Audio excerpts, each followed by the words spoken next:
pitong linggo na yun, grabe punong-puno na po yung ating naintindihan, hindi lang nalaman, at nakita natin yung kalakihan ng Panginoon sa 3 linggo pa lang. Tayo ngayon ay nasa 4th week na. Ilang ba yan titira pagkatapos nito? Sabi ko kanina, 12 weeks ko natin ito pag-uusapan. So meron pa tayong 9 weeks or 8 weeks pagkatapos nito. So talagang maraming gusto sabihin sa atin ang ating Panginoon. Now, bago po simulan itong 4th week na ito, no? Tanong ko lang po, kamusta po ang bawat isa sa atin? Kamusta? Bakit ko naman kayo makamustahin? Of course, kasi alam naman natin, lahat tayo naka-experience kung ano yung nangyari last week. Hindi lang ito last week, yung mga nakaraang patama, may dumaan na bagyo. Kamusta po ba? Okay naman po ba lahat? Meron ba mga nabaha? Meron ba mga hindi naman nabaha? Pero mga na-stranded? May ganun po ba dito? Kasi last week, itong nangyari, maraming naapektuhan. At nung naapektuhan yung mga taong kumain tayo ay hindi, pero for sure, somehow, meron pa rin epekto ito sa atin. Bakit? Hindi man tayo binaha, pero may mga pamilya tayo na baka apektado ng bato. Baka yung trabaho, yung pag-alis, yung negosyo, apektado ng baha. Bakit? Kasi dadaan tayo, wala tayong madaan. So, ibig sabihin, lahat tayo apektado. Sa mga ganitong panahon, gustuhan natin na magkaroon tayo ng kalmadong puso. Gusto natin maka-experience tayo ng peace of mind. Gusto natin maka-experience tayo ng pagpapahinga. Kaya lang, hindi natin ito magawa. Bakit? Kasi nga po, nag-iisip tayo, baka may mangyaring pagbaha, may mangyaring maka-apekto sa atin dulot ng bagyo or dulot ng panahon. Anong point ko? Sa mga panahon, o sa kahit anong araw ng buhay natin, gusto natin maka-experience tayo, makaranas tayo ng kapahinga. Sino dito gusto mo na magpahinga? Taas ang kamay. Parang iba nag-isip sa pahinga. Ano pagpahinga? Ayusin mo muna. Pagpapahinga lang po, physical rest lang. Hindi naman ano. Sino dito gusto mo talaga yung nakakapagpahinga ka? Gusto natin tama? Hindi ba talaga sick na sick? Ayaw magtas, baka ma-picture eh. Hindi po natin pag-uusapan dito yung pagpapahinga na kamatayan, no? Pwede mo isipin nyo, no? So, dito po pag-uusapan natin kung ano ba yung kahalagahan sa isang tao na magkaroon po siya ng pagpapahinga. Alam mo po, no? Tanong ko lang, kasi baka sa dami na nangyayari sa buhay natin. Kasi hindi lang naman ito eh. Baka bago dumating ito, meron mga nararanasan problema. Pagsubok, may mga dumarating pa kung ano-ano, tapos sinabayan ka ng bagyo. Baka nahihirapan na tayo kung ano bang gagawin natin sa buhay. Baka lang po baka lang napatanong tayo sa sarili natin. O nasabi natin itong salita ito dahil sa dami na nangyayari sa paligid natin at sa ating buhay. Ano ito? Nasabi niyo ng buhay ito? Give me a break. Wala makakagsabi nito. Grabe na yung mga tao dito. Sasabihin niya, okay naman ako.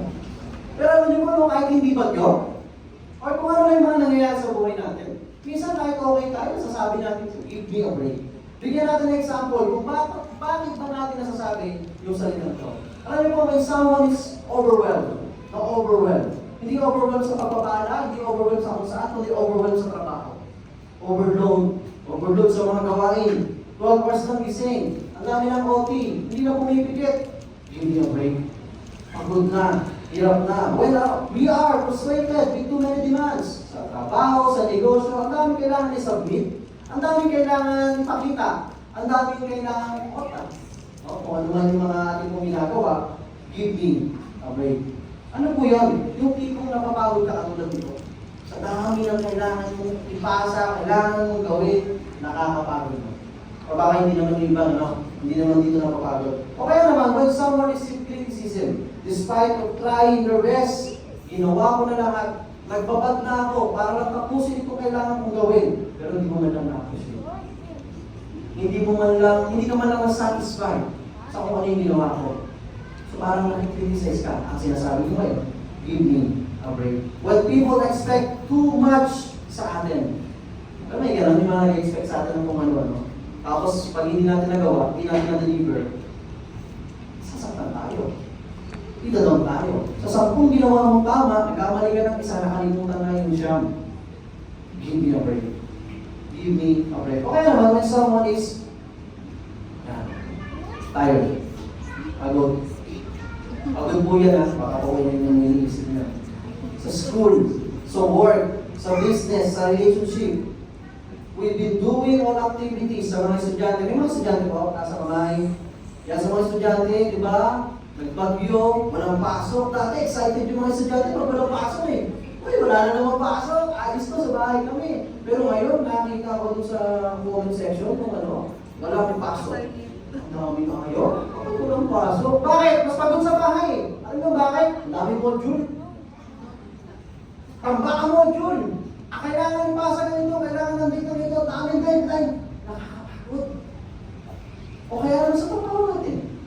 Kailangan pumasok, kailangan ng ganito. Sa negosyo natin, kailangan i-sustain. Sa relationship na meron tayo, sa ating mga pamilya, sa ating asawa, kailangan natin ayusin kung ano yung relasyon natin sa kanila. Minsan, nasasabi natin ito, give me a break. Kailangan natin ng ano. Palagay po ninyo, pag sinabi natin itong salita to, ano yung kailangan natin? Sige po.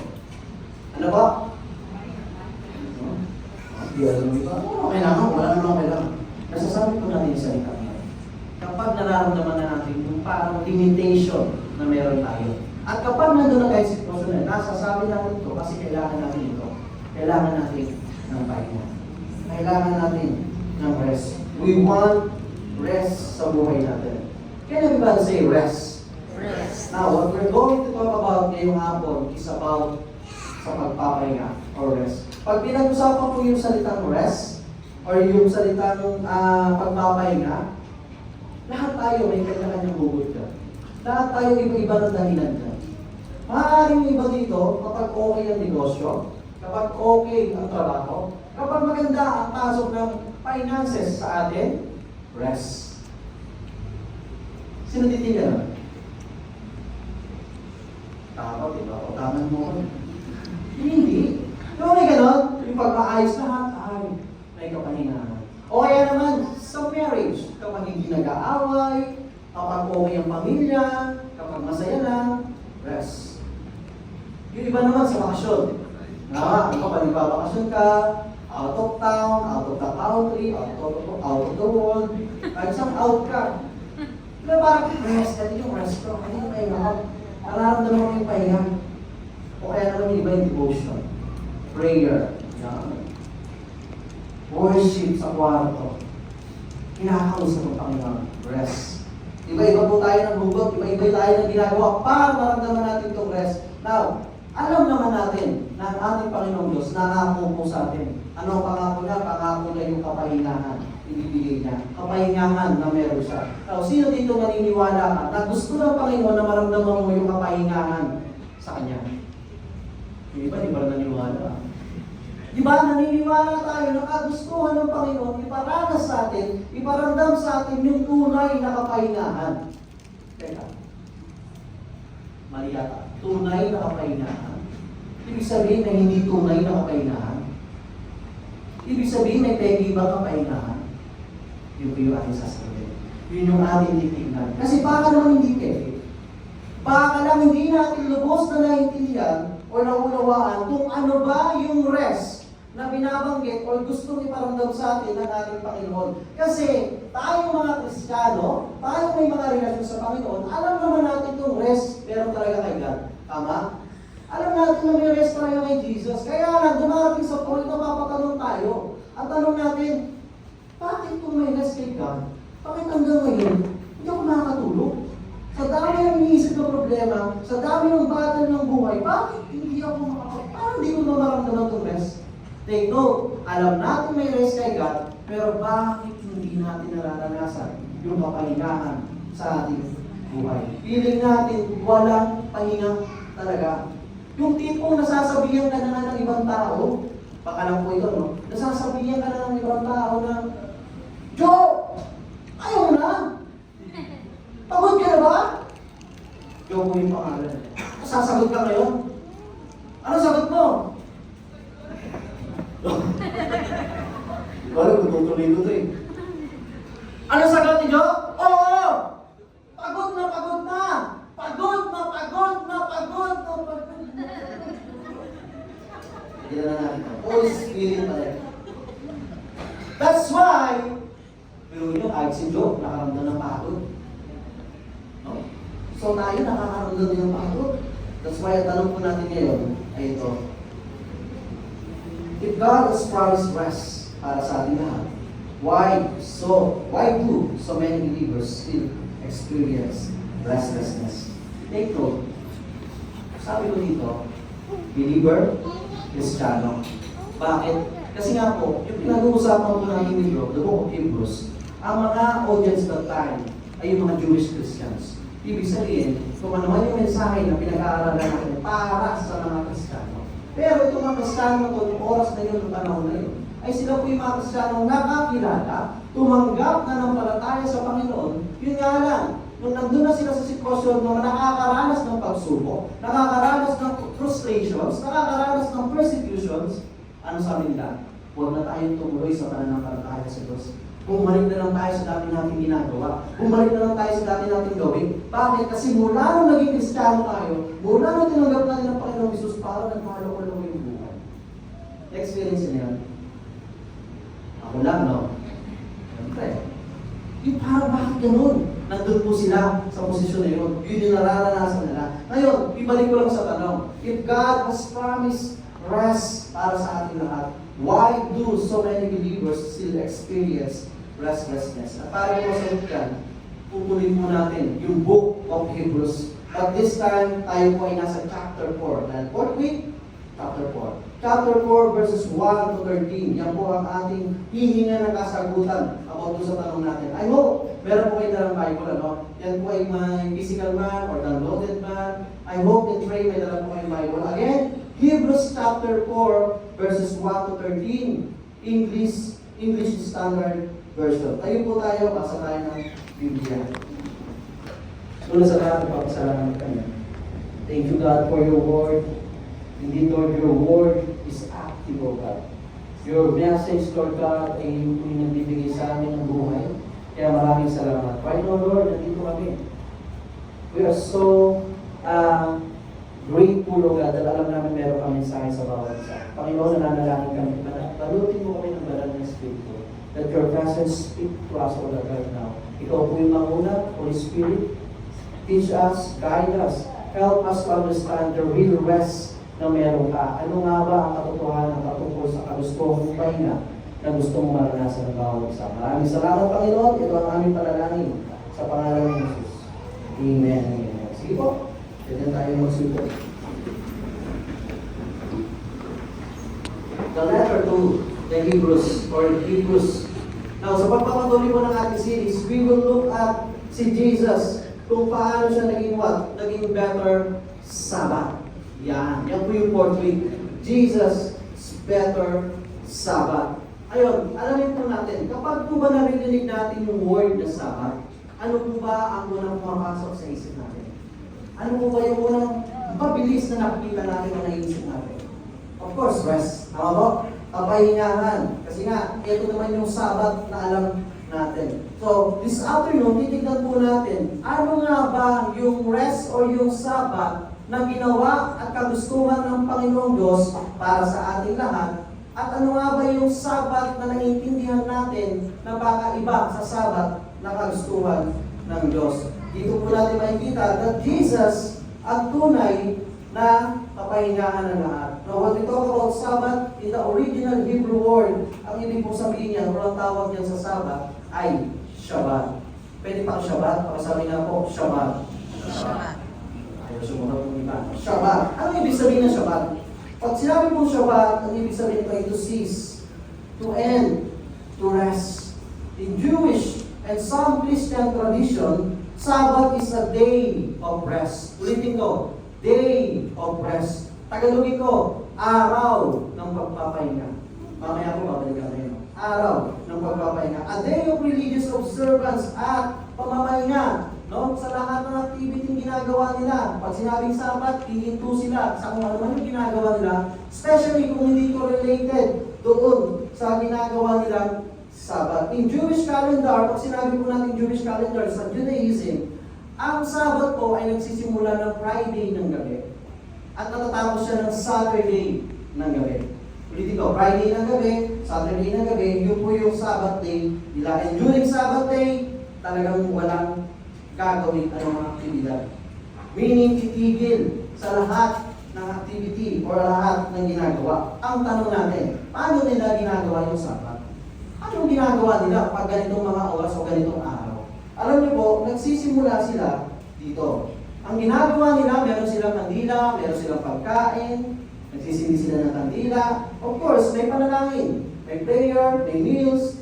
Tapos pagdating ng Saturday morning, kinaumagahan, ang gagawin naman po nila dyan, babasa ng Biblia. Torah. Yung Torah, yung first 5 books ng ating pong Old Testament, yun po yung binabasa nila. And then they worship God in the synagogue. Yung sinabing synagogue, ito po yung temple. Ito po yung church sa ngayon, no? Yun po yung synagogue. Now, Sabbath is an official day of rest para po sa kanila. Ang tanong, saan nila ito binase? Saan nila ito tinignan? Bakit ganito yung ginagawa nila? Ano ba yung pinagugutan nila?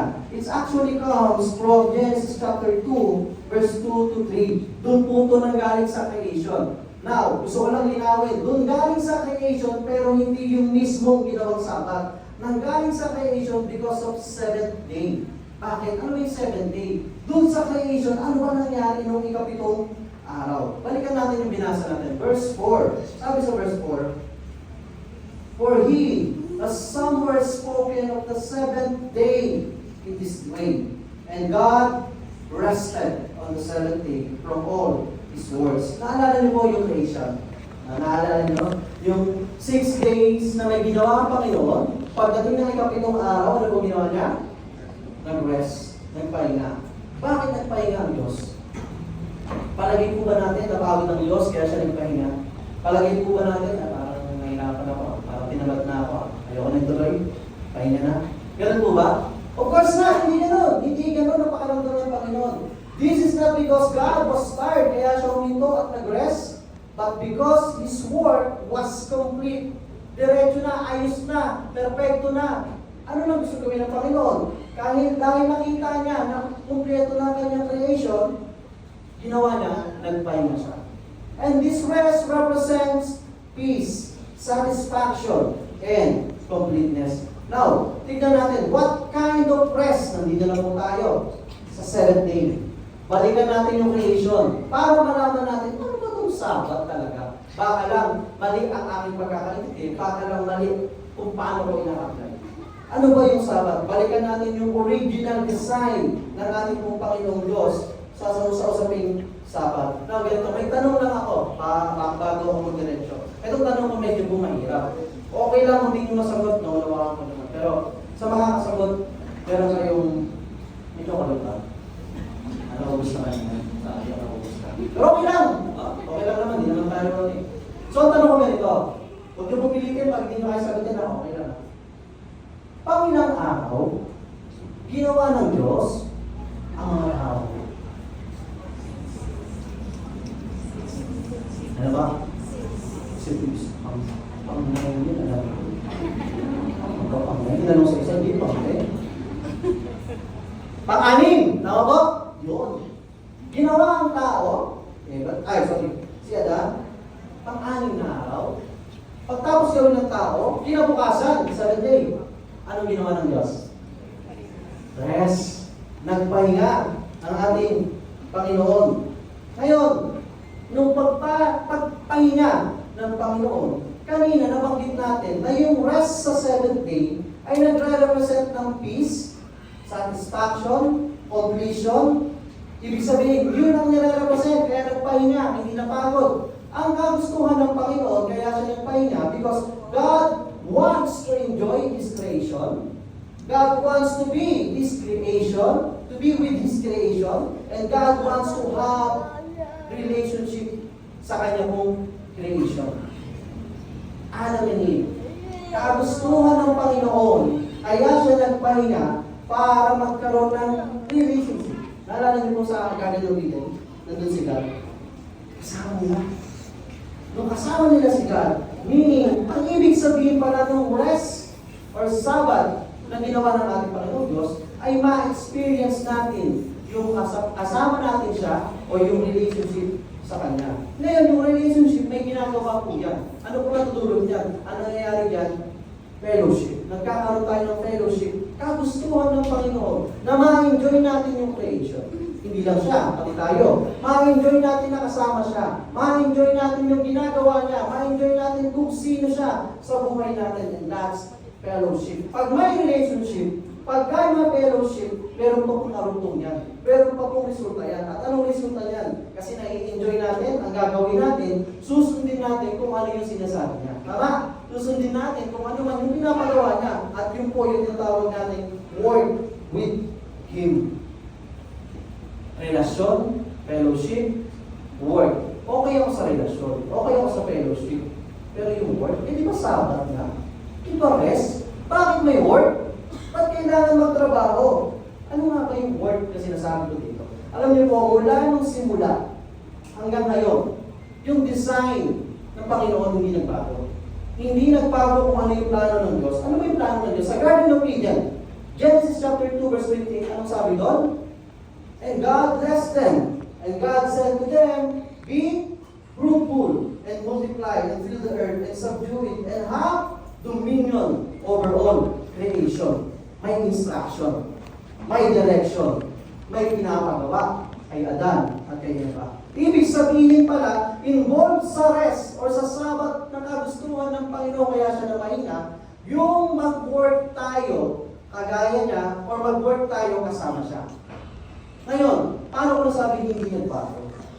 Kasi kaya kay Jesus, meron din naman relationship. Di ba kaya nga nagkatawang tao, bumaba sa lupa, hindi lang para sa kaligtasan natin, kundi makasama tayo, magkaroon tayo ng relasyon sa Kanya, magkaroon tayo ng fellowship kay Jesus. Di ba? Yung mga makita natin, yung miracle niya, yung healing, o ano ba yung mga ginawa yung mga miracles, ano ba? Gusto ng Panginoon na mag-work din tayo kasama siya. Ano yung work nung kay Jesus na? Di ba? Iba na? Ang sabi, actually, di naman iba. Si Jesus kasi madalas na pinapaikli, o madalas na pinapadali tignan natin yung mga bagay-bagay. Pero hindi niya iba. Ano yung work natin nung kay Jesus na? Sabi doon, go and make disciples. So ulitin ko lang po, dahan-dahanin ko. Yung rest, yung sabat na dinesign ng ating Panginoong Diyos, hindi ito ibig sabihin na talagang wala na tayong ginagawa. Kagustuhan ng Panginoon dun sa rest ay makasama natin siya. Magkaroon tayo ng relasyon sa Kanya, maka-fellowship natin siya, at maka-work natin ang ating Panginoon. Tapos ito maganda. Ilang araw yun, occasion? 7. Kung titignan niyo po ang Bible, or babasahin at babalikan natin, doon sa first day, hanggang doon sa 6th day, may binabanggit doon. Pagkatayin, ang binabanggit, there was evening and morning. Sa first day, may evening and morning. Second day, evening and morning. Hanggang 6th day, may evening and morning. Pero pagdating sa 7th day, walang evening, walang morning.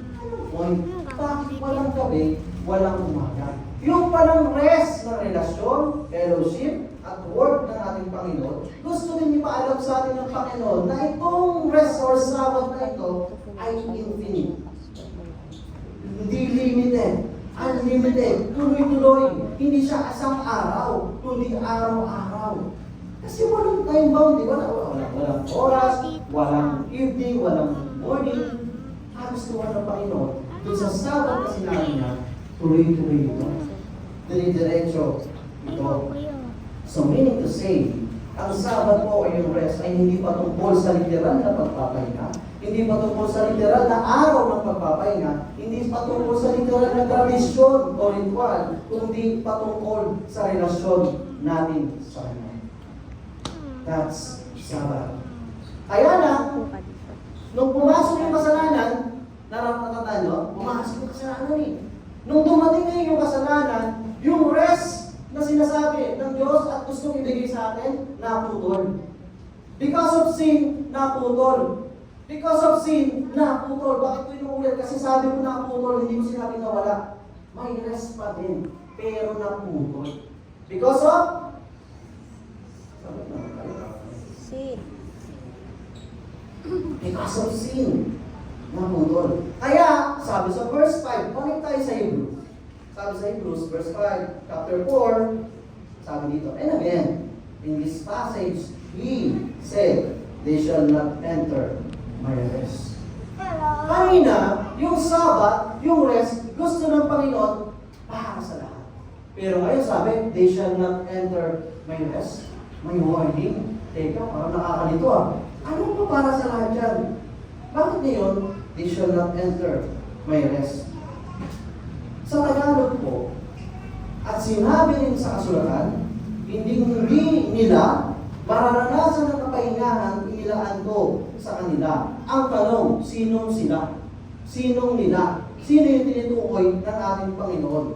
Ibig sabihin, sinabi dito, they shall not enter my rest. Pansinin ninyo, sabi niya, again. Sabi po, okay na? Again. Pag sinabing again, inulit. So, they shall not enter my rest, may nauna pa. Hindi lang dito sinabi. May nauna pang binanggit yung author para dito. Now, tignan natin. Saan unang binanggit to? Saan hinugot to? Bakit nasabi to? From verse 4 to verse 5, balik tayo. Verse 1. Sabi po sa verse 1, nang binasa natin kanina. Therefore, while the promise of entering his rest still stands, let us fear lest or any of you should seem to have failed to receive. For good news came to us just as to them, but the message they heard did not benefit them, because they were what? They were not united. They were not united by faith with those who listen. Now dito po, sa verse na ito, 1 to 3, pinapakita po dito na yung kapahingahan ng ating Panginoong Diyos na gustong ibigay sa bawat isa ay nag-e-exist mula noon hanggang ngayon. Ibig sabihin, available ito, kapahingahan na to. Pag sabi ng po, available. Available para sa ating lahat. Pero listen, hindi lahat makakaranas. Available sa lahat, pero hindi lahat makakaranas. Bakit ganon? Bakit ganon? Yes, available siya sa lahat, pero hindi lahat kasi tumatanggap. Hindi lahat nag-enter doon sa katotohanan ng kapahingahan na gusto ng Panginoon. Hindi lahat nananampalataya sa ating Panginoon. Bakit ko nasabi? Yung verse 2. Good news came to us sa ating pulo. Just as to them. May good news. Pero sabi dyan, hindi sila nag-benepisyo dun sa good news na yun. Because they were not united by faith. Hindi nananampalataya. Walang pananampalataya dun sa good news na narinig. Tanong ko lang, ako po'y naniniwala, na tayo po lahat dito, narinig natin ang good news. Narinig natin yung magandang balita. Narinig natin yung pangako ng Panginoon. Ang tanong natin ngayon, pinananampalatayahan na natin. At tumahimik sa 5 p.m. service. Kasi kung hindi natin pinananampalatayaan yung narinig natin magandang balita at pangako ng ating Panginoon, we will also not enter dun sa rest na ino-offer ni God. Available sa lahat, pero kayo may kailangan tayong gawin. By faith, pananampalataya, God offered physical rest sa mga Israelites, but many of them refused it. Marami po ang hindi tumanggap sa kanila. Sa panahon natin ngayon, I hope and pray na pinananampalatayaan po natin yung ating narinig. Bigyan ko lang ng konting background. Baka kasi naiinip kayo. Naalala niyo yung Egypt? Di ba si Moses? Last week pinag-usapan si Moses, di ba? Di ba sa Egypt, si Moses ang ginamit ng Panginoon para mailabas sila, makalaya sila doon sa pang-aalipin sa kanila. Tama? Si Moses. Ngayon may promise si God sa kanila. Bakit nangyari? Ang promise ni God sa kanila ay may land of Canaan. May promised land. And yung promised land na yun is representation of physical rest in the Old Testament para sa kanila. Bakit kailangan nila ng physical rest? Kasi nga po for 400 years, slave sila. So paglabas nila, excited sila. Bakit? Ito na, may kapahingahan na. Ito na, mararamdaman ko na. Kaya lang, may journey. At yung journey na yun, sa wilderness. 40 years ang tumagal ng journey. So marami nangyari sa 40 years. Bago makarating ng promise na, physical rest, o yung tinatawag natin a place of security, provision, and covenant blessing sa kanila, may dadaanan sila. And that is to wilderness. At sa pagkakataon ngayon, nandun sila sa wilderness, napuno po sila, nagkaroon sila ng doubt, nagkaroon sila ng unbelief, nagkaroon sila ng disobedience. Bakit? Kasi nga po, 40 years, maraming suffering, trials, na pinagdaanan sila. They heard the promise, pero di sila naniwala at nanampalataya, or nawala yung pananampalataya. So the author is urging us, yung author po ng Hebrews, don't be like them. Pagsabi po sa katabi ng pakitignan, with conviction, don't be like them. Don't be like them. Parang yung sa'yo sa people, Don't be like them. don't be like them. Kasi yung mga taong hindi nakaranas ng ino-offer ni God na rest na yon sa promised land or yung physical rest, namatay sila sa wilderness. Hindi na sila yung generation na nakapasok doon sa ating o sa promised land. So meaning, God's rest isn't automatic. It's an invitation that must be responded ng may pananampalataya. May relasyon ako sa Panginoon, pero hindi automatic yung rest na meron siya, na binibigay niya sa atin, ay ganun natin makuha. We need to have faith sa ating Panginoon para dun sa pananampalataya natin sa Kanya, para dun sa rest natin. There is a rest that existed since the creation, available to all mankind, but during the journey dun sa promised land, marami pong nakamiss nun. Maraming hindi nagawa yun, hindi nakapunta doon. Bakit? Because of unbelief and disobedience. Now, yung binanggit natin kanina, they shall not enter my rest sa verse 5. Dito para una binanggit sa verse 3. Pero bago na una nabanggit dito ng author to, may nauna pa yan na binanggit. Ibig sabihin, may pinagkuhanan yan. Yung kinuhanan yan ay yung Psalm 95. Old Testament. Book of Hebrews ay New Testament. Psalm 95 is Old Testament. Ang sabi niya, for we who have believed and enter that rest, so may mga nakapasok naman, na mga naniwala, as he has said, and as I swore in my wrath, they shall not enter my rest, although his words were finished from the foundation of the world. Alam niyo po, God's rest has already been prepared. Prepared na. Ready na. At gusto nang ibigay sa atin ang parana sa atin ng Panginoon. We don't need to create it. We only need to believe. We only need to believe, trust, and enter it through Jesus Christ. Yun pala yun. Pananampalataya, sa ninong talino, kay Jesus. So balik po tayo. Nung nakapasok na sila dun sa promised land, ano pong sabi sa verse 6? Since therefore it remains for some to enter it, and those who formerly received the good news failed to enter because of disobedience, God had given the Israelites the opportunity to enter to Canaan or sa promised land. Pero yung iba nga namatay, pero may mga nakapasok. May mga nakapasok. Paano nakapasok? Paano nakapunta sa promised land? Because of Joshua. Natatandaan si Joshua? Si Joshua, di ba? Kanina ay naglabas sa Egypt, Moses. Pero yung pagdating sa Canaan, hindi na si Moses, si Joshua na. Si Joshua po yung ginamit ng Panginoon para makatawid sila, makapasok sila, yung mga Israelites dito sa promised land. Now, kung titignan po natin, parang lumalabas ngayon, yung Canaan, yung promised land, para sa kanila, yun yung tinutukoy ni God na Sabbath o yung rest. Pwede naman. Kaya nga lang, ito po'y posible naman, pero ang iisipin natin, ang titignan natin, kasi may kasunod yan. May sinabi yan. Verse 8.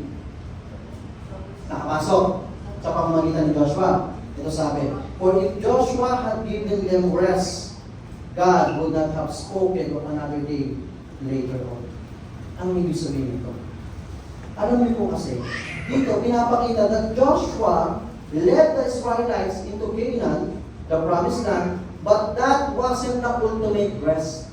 Hindi pala yun talaga yung ultimate rest. The promised land is only a foreshadowing of the ultimate rest found in Jesus. Nung nakarating na sila sa promised land, actually hindi nila naramdaman yung rest. Hindi nila naramdaman yung kapahingahan. Bakit? Kasi meron pa rin mga enemy doon. May mga battle pa rin silang kailangan manalo. And at the same time, ang nangyari sa kanila, they also turn to idolatry. Yung mga Israelite na nakatawid. They broke the covenant, kaya naging paulit-ulit po yung oppression and unrest. Take note, promised land, physical rest, Canaan. Pero pagpasok, walang rest. Dire-diretso yung unrest, dire-diretso yung oppression. You know what? One thing I realized nung binabasa ko ito, pwede pala na nasa tamang lugar ka, nasa tamang lokasyon ka, nasa tamang tao ka, nasa tamang kapakanan, nasa tamang kapahingahan, and yet, hindi mo nararanasan o hindi mo namamalayan. Tumahimik ulit ang kaibigan. Pag nahimik kayo, grabe yung promised land. Paglabas nila dun sa Egypt, excited sila, ay yung rest, nandun yung kapahingahan, okay tayo doon. Pagdating nila doon, walang rest. Bakit kaya? May mga pagkakataon sa buhay natin na nandun na pala. Nandun na tayo sa tamang ito, tamang ganito, tamang ganyan, pero hindi natin namalayan. Hindi natin nararanasan. Alam niyo po, siguro ang dahilan, ang pwedeng dahilan, posibleng dahilan kaya po ganun yung sitwasyon. Baka po kasi hindi natin pinagkakatiwalaan yung totoo. Sinasabi ko lang na totoong tao, totoong sitwasyon, empty. Hindi po tayo nagtiwala. Hindi po tayo naniwala. Because of unbelief and disobedience.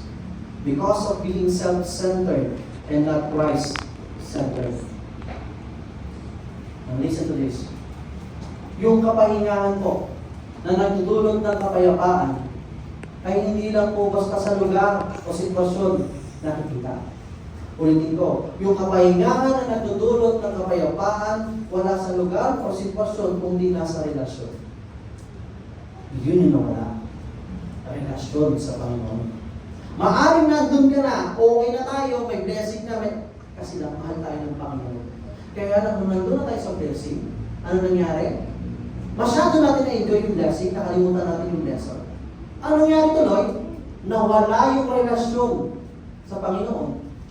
Kaya yung kapahingahan, yung real rest, hindi natin namamalayan or hindi natin nararanasan. If you have relationship sa ating po Panginoong Jesus, mararanasan natin yung plano niya.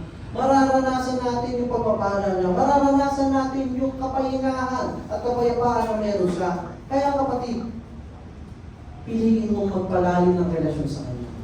Piliin natin magkaroon ng relasyon sa ating Panginoon. Piliin natin pagkatiwalaan ang ating Panginoong Jesus. Bakit? Kasi kapag pinilit, mali. Pagpilitin. Gustuhin natin lumalim ang relasyon. Gustuhin natin manalig, manampalataya sa ating Panginoon. Kasi pag ginawa po natin yan, magugulat tayo. Kung ano man yung mga hindi nagbibigay sa atin ng pahinga, kung ano man yung mga bagay, kung ano man hindi nagbibigay sa iyo ng kapahingahan, guess what? Yan din po yung gagamitin ng Panginoon para maging testimony yan sa iba. Yan din po yung gagamitin ng Panginoon at papakita sa atin ng Panginoon na kaya niyang pagbuhin, ayusin, itama, kung ano man yung piling natin yung itama. Well, kung nagbigay ang Panginoon ng tama sa atin at di natin namalayan, don't worry. Mahal ka pa rin ng Panginoon. Mahal pa rin tayo ng Panginoon at gagawin pa rin niya. Kung sakluluan tayo, yung tulungan tayo. Now, alam niyo po ba si Joshua? Kaya ano yun si Joshua? Oo, sinabi ko yun. Sino kasama ng mga yun? Si Joshua, tama? Alam niyo po ba si Joshua? Ang Hebrew name ni Joshua ay Yeshua. Hebrew name, Yeshua. Ano ibig sabihin ng Yeshua? Ang ibig po sabihin ng Yeshua ay kaligtasan. Salvation. Yan po ang Yeshua. Tanong, familiar yung Yeshua? Yan, dito lang maninig yun. Yeshua. Joshua, the successor of Moses, led the Israelites into the promised land, Canaan, the temporary rest, the physical rest. Pero yung leadership ni Joshua could not bring them or could not bring people into spiritual or eternal rest. Joshua is a type ng tao na nag-foreshadowing para dun sa greater Savior na paparating. Now, Jesus, ang Hebrew name po ni Jesus, Yeshua. Yeshua. Na ang meaning niyan, salvation, kaligtasan. Same name in Hebrew. Both Joshua and Jesus, but different sa mission. Makikita natin, parehas ng meaning, parehas ng Hebrew name, pero may pagkakaiba sa mission. Jesus is the greater Yeshua. He doesn't just lead people into the land, but also lead people into eternal and spiritual rest. Yung in-offer po ni Jesus na rest, hindi na po physical, but also spiritual. Kaya naman, let us always remember that Joshua gave them a land to rest in, but Jesus gives us Himself to rest on. Yes, they were in the land, but not in the rest. Canaan was a land of rest or physical rest, but Christ is the Lord of rest. Because rest is not about the place, but the person of Jesus Christ. Ang kapahingahan nasa ating Panginoong Jesus. Sabi po sa verse 9, so then, there remains Sabbath, a Sabbath rest for the people of God. For whoever has entered God's rest has also rested from his works, as God did from his. This means that the Sabbath rest is not just about historical or physical, but ongoing, continuous, and spiritual rest. Pag sinabing Sabbath rest, dire-direct po ito. Ongoing and continuous. Paano ito? Through Jesus Christ. Now, the term Sabbath rest, yung nakita niyo muna sa taas, Sabbath rest, ang Greek po niyan ay sabbatismos. Ang ibig sabihin niyan is more than a day off. It's a spiritual reality of resting in God's completed work, just like He rested after creation. Day, sabbatismos. Ang ibig sabihin po ay araw. Sabbath day. But this verse, or these verses doesn't just talk about a day of rest.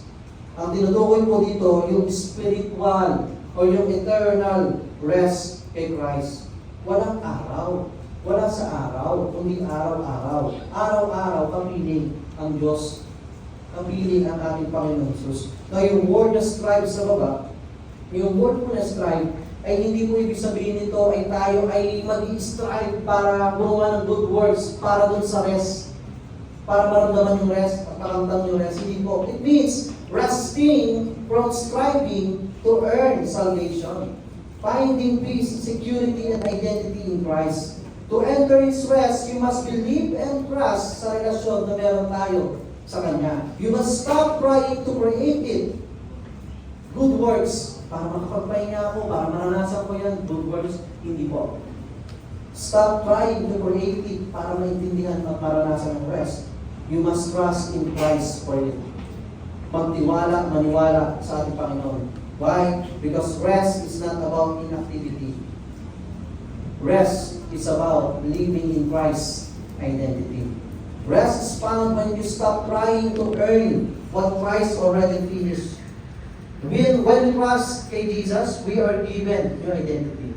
Alam mo kung maalala niyo po nare-remember, naalala, nung nagkaroon po tayo na siya sa Panginoon, binigyan niya po tayo ng new identity. We are accepted, forgiven, loved, and secured. But yung lahat ng binigay ng Panginoon, hindi po nakabase sa performance natin. Hindi nakabase sa good works natin. Nakabase po yun kung sino ang Diyos sa buhay natin. So yung Sabbath ay hindi yung wala kang ginawa o yung hindi wala kang ginagawa or wala tayong ginagawa. Hindi po. Yung Sabbath ay yung pagpapalalim po ng relasyon sa ating Panginoon. Hindi po siya araw, hindi po siya sa ginagawa or kung ano man, pero yung Sabbath ay yung pagpapalalim po ng relasyon sa Panginoon. Paano yun? Paano natin mapapalalim yung relasyon natin sa Panginoon? Balik tayo sa creation. Balik tayo sa kanina. Okay lang mag-isama ko ulit. Para nang okay lang ba? Balik tayo doon. Paano ba natin mapapalalim yung relasyon natin sa Panginoon? Anong sabi kanina ng Panginoon? Ang Sabbath ay relationship, fellowship, work. Balikan lang po natin yung kagustuhan ng Panginoon. Magkaroon tayo ng relasyon sa Kanya, makipag-fellowship tayo sa Kanya, at gawin natin yung kagustuhan ng ating Panginoon. So, ibig sabihin pala, ang tanong ko ganito. So, ibig kong sabihin niya, yung pagkakaroon ko or pag-attend ko sa Sunday service, Sabat ko yun. Yung bang pagkakaroon ko ng victory group, Sabat ko ba yan? Yung bang pag-one-to-one ko, pag-disciple ko, yung bang pag-attend ko sa kung saan-saan, pag-serve ko, Sabat ko ba yan? Gusto niyo malaman ang sagot? Ayaw mo iba, ayoko. Gusto niyo malaman ang sagot? Kasi kailangan maintindihan natin ito, kailangan kung ano. Sabat pa ito. Gusto niyo po malaman? Sagot naman kayo. Sabihin niyo, yes. Sabay-sabay. 1, 2, 3. Yes! Ayos. Sasabihin ko sagot. Alam niyo po ba yung sagot yan? Yung sagot sa tanong ngayon, ay tanong din. Tanong din. Ba't naging tanong? Sagot sa tanong. Ano bang sagot dun sa tanong ngayon? Tanong. At ano yung tanong ngayon? Yung bang mga ginagawa natin ngayon, ay nagpapalalim ba sa relasyon natin sa Panginoon? Yes or no? Yes! So kung nagpapalalim siya ng relasyon natin sa Panginoon, that's Sabbath. Rest. Kasi yung kagustuhan ng Panginoon sa creation eh. Magkaroon tayo ng relasyon sa Kanya. Magkaroon tayo ng fellowship sa Kanya. Kaya kung lumalalim tayo sa mga bagay na ginagawa natin ngayon para sa relasyon natin sa Panginoon, that's Sabbath. That's rest. Kung saan mo nararanasan ang pagpapalalim ng ating relasyon o ng iyong relasyon sa Kanya, doon mo mararanasan yung totoong pahinga. Totoong pahinga. When you know who you are in Christ, rest stop being optional. It becomes natural. It becomes natural. Ibig sabihin, hindi pilit. Nag-overflow yung pagmamahal na meron tayo sa ating Panginoon. Kaya nga minsan naririnig niyo po, may mga nagsiserve, may mga gumagawa ng sa church o kung saan pa man, nag-one-to-one. Alam niyo yun, pag tinanong mo, ano ba kasi ginagawa yan? Dito ako kasi nararamdaman ng tunay na kapahingahan. May narinig na kayo? Tapos nagugulang ka, diba? Kasi yun po talaga. Sa ginagawa natin na pagpapalalim sa relasyon, yes, physically drained, physically nakapagod. Hindi ko sinabi na hindi nakakapagod. Pero napansin niyo ba yan? Pag uwi niyo ng bahay, pagod na pagod ka, pero yun na, salamat naman sa Antoine. Thank you, Lord. Grabe, nararamdaman ko, excited ako. Teka mo, pagod ka no? Tapos may mga pagsubok, may mga pinagdadaanan, tapos makikita lang iba, nakangiti ka lang. Masaya ka lang. Bakit? Pag gano'n ka, bakit ganyan? Ba't nararamdaman ko yung kapahingahan? That's rest. Yung tipong kahit antok ka na ngayon, hindi mo kumalig sa akin kahit overtime na ako. That's rest. Pero yung iba literal eh, tulog, rest talaga. Diba? Gagawin mo to, Lord. Kasi alam ko may relasyon ako sa iyo. Ginagawa ko to, Lord, dahil hindi gusto ko lang makilala ako, gusto ko lang, ginagawa ko to, Lord, kasi alam ko may relasyon ako sa iyo. Alam ko yung relasyon ko sa iyo, yun yung magdadala sa akin ng totoong kapahingahan. Yun yung magbibigay sa akin ng totoong sabat, totoong rest. Kumbaga, you are living from identity, not for identity. If you know your identity in Christ, you are living from that identity. And that identity, ginagawa mo yung relasyon, fellowship, yung work sa ating Panginoon. At hindi na napapagod. Hindi tayo napapagod. Kasi that's our identity. Bakit din mo katabi mo? Kamukha ba ni Kristo? Malabo po. Joke. That's our identity. But at the end of the day, for the Word of God, sabi ko sa verse 12, for the Word of God is living and active, sharper than any two-edged sword, piercing to the division of souls and spirit, of joints and of marrow, and discerning the thoughts and intentions of the heart. And no creature is hidden from his sight, but all are naked and exposed to the eyes of him to whom we must give account. Hebrews chapter 4 verses 12 to 13 speaks about how the Word of God exposes our hearts.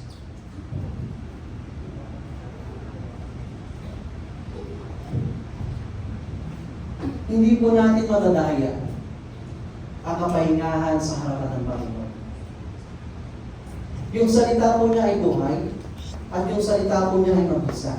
Na kahit sa likod ng ingay ng mundo, na kahit sa likod ng kung anong problema na meron tayo, na kahit sa ano pa mang ginagawa natin sa mundo ito, and even in our religious routines, God knows our heart. And yung word ng ating Panginoon, ito pong Biblia, itong salita ng ating Panginoon, tumatagos po sa ating puso. Tumatagos po sa ating puso. Not to condemn us, but to reveal the unrest within us. Hebrews says, we are naked and exposed before Him. Why? Because true rest cannot be performed. It must be received. Hindi po ito about performance, about tuto sa pagtanggap. We must receive that rest. And the only way to receive it is to surrender. To stop running. To stop pretending. And let the living Word of God speak to our soul. You know what? Today, I believe that God is calling you. God is calling you not to do more. He's calling you to trust more. To trust more. So come to Jesus. Patapos na po. Kung titignan po natin at kung tinignan ng Diyos ang puso natin sa mga oras na ito, may makikita kayang Panginoon na ang dilim sa heart na ito. May makikita kayang Panginoon na disobedience sa mga puso natin. Meron na siya makikita ng distraction na kung saan kaya natin hindi nararanasan at pinugusto yung totoong kapahingahan. But you know what? One thing is for sure. Whatever is in your heart right now, I believe the Word of God will expose it. The Word of God will expose it, hindi para ipahiya ka, hindi para ipahiya ako, kundi para iparanas sa iyo at sa akin yung totoong pahinga na meron sa Panginoon. Hindi makapasok yung totoong pahinga. Hindi siya makapasok dahil meron ang belief. May disobedience.